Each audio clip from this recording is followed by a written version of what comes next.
नमस्कार दोस्तों, स्वागत है आपका आज की क्लास में, जिसमें हम कवर करने वाले हैं टॉप 35 यूपी जेके तथा पॉलिटी से रिलेटेड क्वेश्चन को, जो कि आपके यूपी पुलिस तथा अन्य सभी परीक्षाओं के लिए बहुत ही महत्वपूर्ण होने वाला है। आप क्लास को शुरू से अंत तक जरूर देखिएगा, जिससे आपके सारे क्वेश्चन क्लियर हो जाएं और लास्ट में अपने स्कोर जरूर शेयर करिएगा। चलिए देखते हैं पहले क्वेश्चन से। उत्तर प्रदेश राज्य बाल अधिकार संरक्षण आयोग का गठन कब किया गया था? 1994, 2004, 2005 या 2013 में? तो बताएंगे उत्तर प्रदेश राज्य में जो बाल अधिकार संरक्षण आयोग है, इसका गठन कब किया गया था? तो ऑप्शन नंबर डी आपका राइट आंसर हो जाएगा 2013 में। किस वर्ष किया गया था? बताएंगे 2013 में किया गया था। इसके अलावा आपको ध्यान रखना है, जो अल्पसंख्यक आयोग है उसकी स्थापना कब की गई? तो आप बताएंगे 1994 में। कब? 1994 में अल्पसंख्यक आयोग जो है इसका स्थापना की गई थी। इसके अलावा राज्य महिला आयोग का गठन कब हुआ था? तो बताएंगे 2004 में। कब? 2004 में राज्य महिला आयोग का भी गठन हुआ था। इसको भी आप ध्यान रखेंगे। नेक्स्ट क्वेश्चन है, उर्दू को द्वितीय राजभाषा का दर्जा कब दिया गया था? 1961, 1963, 1968 या 1989 को?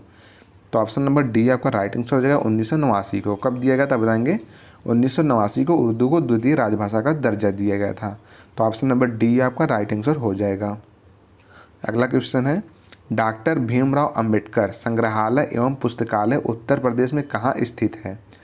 रामपुर, मुरादाबाद, मेरठ या प्रतापगढ़ में? तो ऑप्शन नंबर ए आपका राइट आंसर हो जाएगा रामपुर में। कहाँ पर स्थित है? आप बताएंगे रामपुर में स्थित है। अगला क्वेश्चन है, उत्तर प्रदेश में विधान परिषद वित्त विधेयक को कितने दिन विलंबित कर सकती है? 28 दिन, 14 दिन, 6 सप्ताह या 3 महीने? तो बताएंगे आप लोग इसका राइट आंसर कौन सा होगा कि जो उत्तर प्रदेश में विधान परिषद है वित्त विधेयक को कितने दिन विलंबित कर सकती है? तो ऑप्शन नंबर बी आपका राइट आंसर हो जाएगा 14 दिन। कितने दिन? तो आप बताएंगे 14 दिन विलंबित कर सकती है। नेक्स्ट क्वेश्चन है, उत्तर प्रदेश में अब तक कितनी महिलाएं मुख्यमंत्री पद पर रही हैं? 0, 2, 4 या 6? तो बताएंगे आप लोग कि उत्तर प्रदेश में अब तक कितनी महिलाएं हैं जो मुख्यमंत्री पद पर रही हैं? तो ऑप्शन नंबर बी आपका राइट आंसर हो जाएगा 2 महिलाएं। कौन कौन सी? तो आप बताएंगे सुचेता कृपलानी और मायावती। और सुचेता कृपलानी का आपसे कभी कभी कार्यकाल पूछ लेता, तब बताएंगे 2 अक्टूबर 1963 से 13 मार्च 1967 तक। कब? 2 अक्टूबर 1963 से 13 मार्च 1967 तक इनका कार्यकाल रहा है। इसको भी आप ध्यान रखेंगे। यह उत्तर प्रदेश तथा पूरे भारत की एक पहली महिला मुख्यमंत्री रही हैं। इसको भी आप ध्यान रखेंगे।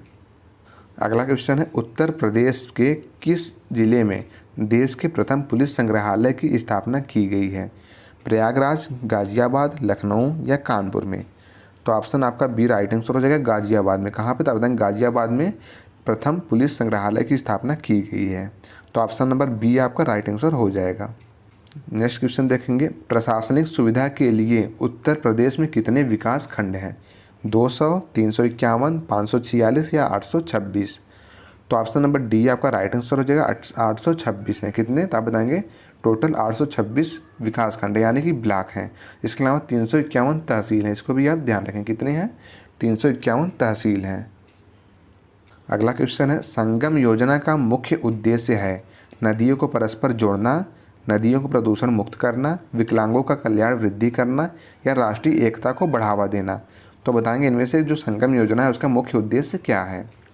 तो ऑप्शन नंबर सी आपका राइट आंसर हो जाएगा विकलांगों का कल्याण वृद्धि करना। क्या है? तो आप बताएंगे विकलांगों का कल्याण वृद्धि करना संगम योजना का मुख्य उद्देश्य है। इसको भी आप ध्यान रखेंगे। नेक्स्ट क्वेश्चन है, निम्न में से किस राज्य में भारत के पहले अमृत सरोवर का उद्घाटन किया गया है? उत्तर प्रदेश, राजस्थान, हरियाणा या केरल में? तो ऑप्शन नंबर ए आपका राइट आंसर हो जाएगा उत्तर प्रदेश में। कहाँ पे किया गया? तो आप बताएंगे उत्तर प्रदेश में पहले अमृत सरोवर का उद्घाटन किया गया है। अगर आपसे जिला पूछ लेता है तो आप बताएंगे रामपुर में। कहाँ पे? रामपुर में। इसको भी आप ध्यान रखेंगे। नेक्स्ट क्वेश्चन है, उत्तर प्रदेश में स्थानीय स्वायत्त का ढांचा किस प्रकार का है?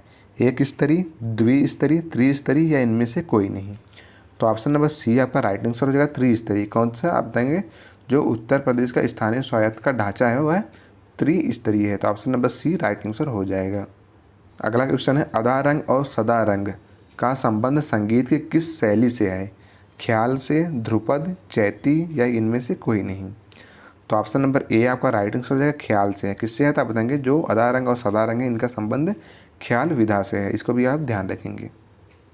अगला क्वेश्चन है राजीव गांधी राष्ट्रीय विमानन विश्वविद्यालय उत्तर प्रदेश में कहाँ स्थित है? लखनऊ, कानपुर, आगरा या फुर्सतगंज में?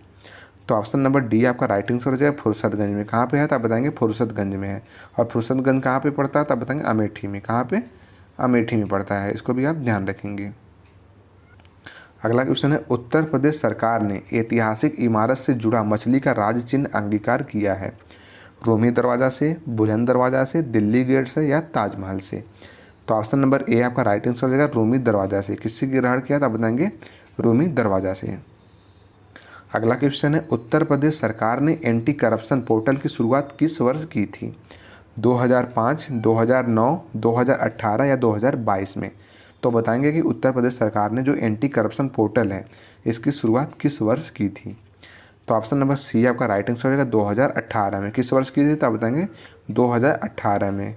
और कौन से मंथ में तो आप बताएंगे मार्च में, मार्च 2018 में। इसको भी आप ध्यान रखेंगे।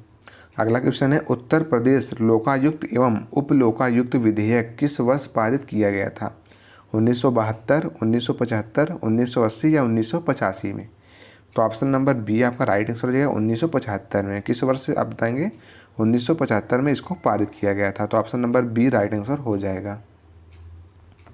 नेक्स्ट क्वेश्चन है उर्दू शायरी में फिराक गोरखपुरी के नाम से कौन प्रसिद्ध है? खुशी महाराज, द्वारिका प्रसाद, ठाकुर प्रसाद या रघुपति सहाय?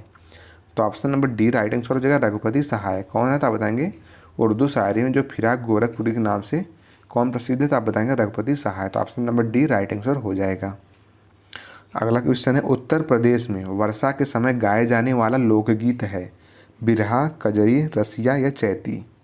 तो बताएंगे आप लोग राइट आंसर कौन सा होगा? तो ऑप्शन नंबर बी आपका राइट आंसर हो जाएगा कजरी। कौन सा? कजरी जो है वर्षा के समय गाए जाने वाला लोकगीत है। और किस क्षेत्र से संबंधित है आप बताएंगे मिर्ज़ापुर से। कहाँ से संबंधित है तो आप बताएंगे मिर्ज़ापुर से संबंधित है। अगला क्वेश्चन देखेंगे शहीद मेला उत्तर प्रदेश में कहाँ लगता है? हापुड़, मिर्ज़ापुर, प्रयागराज या बदायूं में? तो ऑप्शन नंबर ए आपका राइट आंसर हो जाएगा हापुड़ में। कहाँ पे लगता है तो आप बताएंगे हापुड़ में लगता है। और मिर्ज़ापुर में कौन सा मेला लगता है तो आप बताएंगे ओझला मेला। कौन सा मेला? ओझला मेला जो कि मिर्ज़ापुर में लगता है। और प्रयागराज में कौन सा मेला लगता है तो आपको बताना है माघ मेला। कौन सा? माघ मेला प्रयागराज में लगता है। और बदायूं में कौन सा मेला लगता है तो आप बताएंगे ककोरा मेला। कौन सा? ककोरा मेला है जो बदायूं में लगता है। इन चारों को आप जरूर ध्यान रखेंगे। नेक्स्ट क्वेश्चन देखेंगे उत्तर प्रदेश राज्य में पहला तैरता हुआ सौर ऊर्जा संयंत्र बनाया गया है? गोविंद सागर बांध पर, अर्जुन बांध पर, राजघाट बांध पर या रिहंद बांध पे? तो बताएंगे आप लोग इसका राइट आंसर कौन सा होगा? तो ऑप्शन नंबर डी आपका राइट आंसर होगा रिहंद बांध पे। किस बांध पे बनाया था आप बताएंगे रिहंद बांध पे बनाया गया है। और किस जनपद में है तो आप बताएंगे सोनभद्र में है। कहाँ पे है? सोनभद्र में है। और किस नदी पे तो आप बताएंगे रिहंद नदी पे। किस पे? तो रिहंद नदी पे है। इसको भी आप ध्यान रखेंगे। अगला क्वेश्चन है राज्यों में मुख्यमंत्री सहित मंत्रिपरिषद में मंत्रियों की न्यूनतम संख्या कितनी हो सकती है? 10, 12, 15 या 20? तो ऑप्शन नंबर बी आपका राइट आंसर हो जाएगा 12 हो सकती हैं। कितनी आप बताएंगे? जो मंत्रियों की न्यूनतम संख्या हुआ 12 हो सकती है। अगला क्वेश्चन है उत्तर प्रदेश में सर्वाधिक कागज उद्योग किस जिले में है? मुजफ्फरनगर, कानपुर, मेरठ या इटावा में? तो बताएंगे कि सर्वाधिक कागज उद्योग जो है किस जिले में है? तो ऑप्शन नंबर ए आपका राइट आंसर हो जाएगा मुजफ्फरनगर में। कहाँ पे है तो आप बताएंगे मुजफ्फरनगर में है। इसके अलावा अगर आपसे पूछता कि हस्त निर्मित कागज कला कहाँ पे है तो आप बताएंगे कालपी में। कहाँ पे? कालपी में। कहाँ पे? कालपी कहाँ पे है तो आप बताएंगे जालौन में। कहाँ पे है तो आप बताएंगे जालौन में है। इसको भी आप ध्यान रखेंगे। जो हस्त निर्मित कागज कला के लिए प्रसिद्ध है, इसको भी ध्यान रखना है। नेक्स्ट क्वेश्चन है उत्तर प्रदेश राज्य वित्त आयोग के प्रथम अध्यक्ष कौन थे? अरविंद पनगड़िया, भालचंद्र शुक्ल, आनंद मिश्रा या अतुल कुमार गुप्ता? तो बताएंगे उत्तर प्रदेश राज्य के जो वित्त आयोग है उसके प्रथम अध्यक्ष कौन थे? तो ऑप्शन नंबर बी आपका राइट आंसर हो जाएगा भालचंद्र शुक्ला। किसके? तो आप बताएंगे वित्त आयोग के प्रथम अध्यक्ष जो हैं वो भालचंद्र शुक्ला थे। इसको भी आप ध्यान रखता है। नेक्स्ट क्वेश्चन है ग्राम पंचायत का सदस्य या ग्राम प्रधान चुने जाने के लिए न्यूनतम आयु कितनी निर्धारित की गई थी? 21 वर्ष, 25 वर्ष, 30 वर्ष या 35 वर्ष? तो ऑप्शन नंबर ए आपका राइट आंसर हो जाएगा 21 वर्ष। कितनी? तो आप बताएंगे 21 वर्ष इसकी आयु निर्धारित की गई है। तो option number A right answer हो जाएगा। नेक्स्ट क्वेश्चन है हाल ही में इलाहाबाद उच्च न्यायालय के मुख्य न्यायाधीश के रूप में किसने पदभार ग्रहण किया है? न्यायमूर्ति रमेश सिन्हा, न्यायमूर्ति मानिंद्र मोहन, न्यायमूर्ति अरुण भंसाली या न्यायमूर्ति प्रीतिकर दिवाकर। तो ऑप्शन नंबर सी आपका राइट आंसर रहेगा, न्यायमूर्ति अरुण भंसाली ने। किसने पदभार ग्रहण किया है तो आप बताएंगे न्यायमूर्ति अरुण भंसाली ने इलाहाबाद उच्च न्यायालय के मुख्य न्यायाधीश के रूप में पदभार ग्रहण किया है। इसको भी आप ध्यान रखेंगे। अगला क्वेश्चन है केंद्रीय औषधि एवं, यहाँ पर सुगंधित होगा, संबंधित गलत हो गया, यहाँ पर सुगंधित होगा। तो सुगंधित पौधों का अनुसंधान संस्थान कहाँ स्थित है? लखनऊ, कानपुर, चित्रकूट या मेरठ में। तो ऑप्शन नंबर ए आपका राइट आंसर हो जाएगा लखनऊ में। कहाँ पे? तो आप बताएंगे जो केंद्रीय औषधि एवं सुगंधित पौधों का अनुसंधान संस्थान है लखनऊ में स्थित है। तो ऑप्शन नंबर ए आपका राइट आंसर हो जाएगा। अगला क्वेश्चन है उत्तर प्रदेश के किस जनपद में अगरिया जनजाति निवास करती है? मिर्जापुर, सोनभद्र, गाजियाबाद या आजमगढ़। तो ऑप्शन नंबर बी आपका राइट आंसर हो जाएगा सोनभद्र में। कहाँ पे? तो आप बताएंगे सोनभद्र में निवास करती है। और आपको ध्यान रखना है सोनभद्र जो है सर्वाधिक अनुसूचित जनजाति वाला जनपद है। इसको भी आप ध्यान रखेंगे। नेक्स्ट क्वेश्चन है जौनपुर की प्रसिद्ध अटाला मस्जिद का निर्माण किसने करवाया था? मोहम्मद बिन तुगलक, सिकंदर लोदी, हुसैन शाह सरकी या इब्राहिम सरकी। तो बताएंगे जौनपुर की जो प्रसिद्ध अटाला मस्जिद है इसका निर्माण किसने करवाया था? तो ऑप्शन नंबर डी आपका राइट आंसर होगा इब्राहिम सरकी ने। किसने करवाया था? तो आप बताएंगे इब्राहिम सरकी ने इसका निर्माण करवाया था। और कब करवाया था तब आपको बताना होगा 1408 ईस्वी में। कब? 1408 ईस्वी में इसका निर्माण कराया गया था। और लाल दरवाज़ा, शाही किला और शाही पुल कहाँ पे स्थित है? इसको भी आप ध्यान रखना है कि जौनपुर में स्थित है। कौन कौन सा? लाल दरवाज़ा, शाही किला, शाही पुल, ये जो है जौनपुर में स्थित है। जो परीक्षाओं में आपसे पूछ सकता है, इसको ध्यान रखिएगा। नेक्स्ट क्वेश्चन है उत्तर प्रदेश में सीमांत कृषक किसे कहा जाता है? 1 एकड़ से कम भूमि वाले को, 1 हेक्टेयर से कम भूमि वाले को, 2 हेक्टेयर से कम भूमि वाले को या 3 हेक्टेयर से कम भूमि वाले को। तो बताएंगे इनमें से किसे सीमांत कृषक कहा जाता है? तो ऑप्शन नंबर बी आपका राइट आंसर हो जाएगा 1 हेक्टेयर से कम भूमि वाले को। किसको? 1 हेक्टेयर से कम भूमि वाले को सीमांत कृषक कहा जाता है।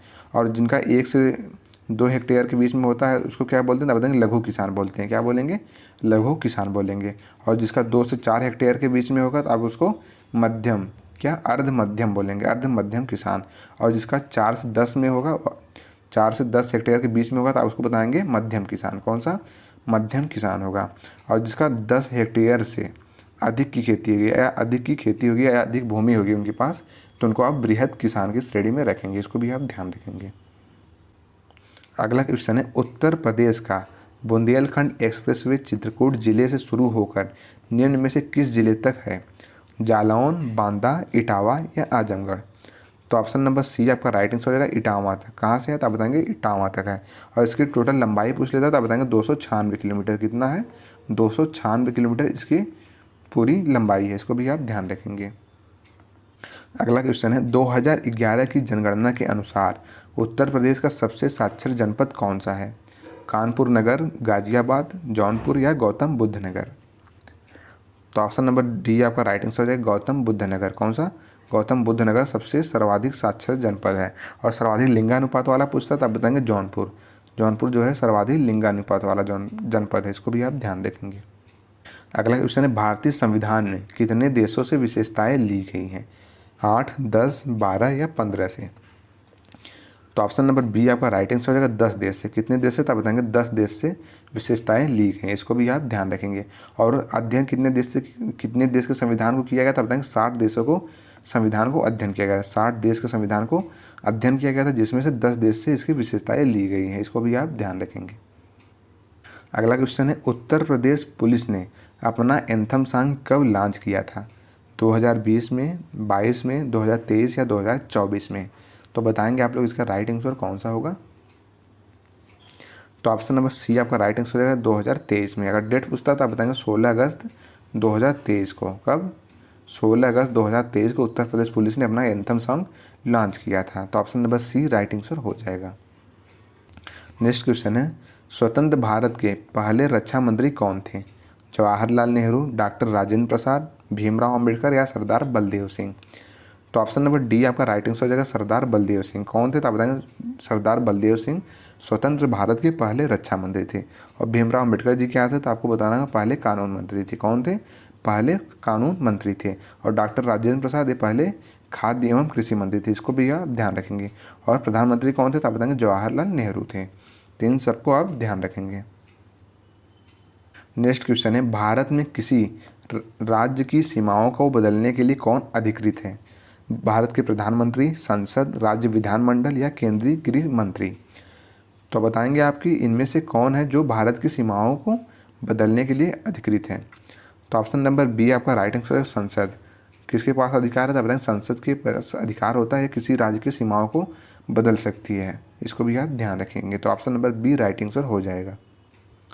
लास्ट क्वेश्चन है, भारतीय संविधान के किस अनुसूची में 22 भाषाओं का उल्लेख है? चौथी, पाँचवीं, आठवीं या 10वीं अनुसूची? तो इस क्वेश्चन का आंसर आप लोग को कमेंट बॉक्स में बताना है। और कमेंट बॉक्स में आप ये भी बताएंगे कि आज की क्लास आपको कैसी लगी। अच्छी लगी हो तो कृपया लाइक और शेयर जरूर करिएगा, और चैनल पर नए हो सब्सक्राइब करना मत भूलिएगा। थैंक यू, धन्यवाद, जय हिंद।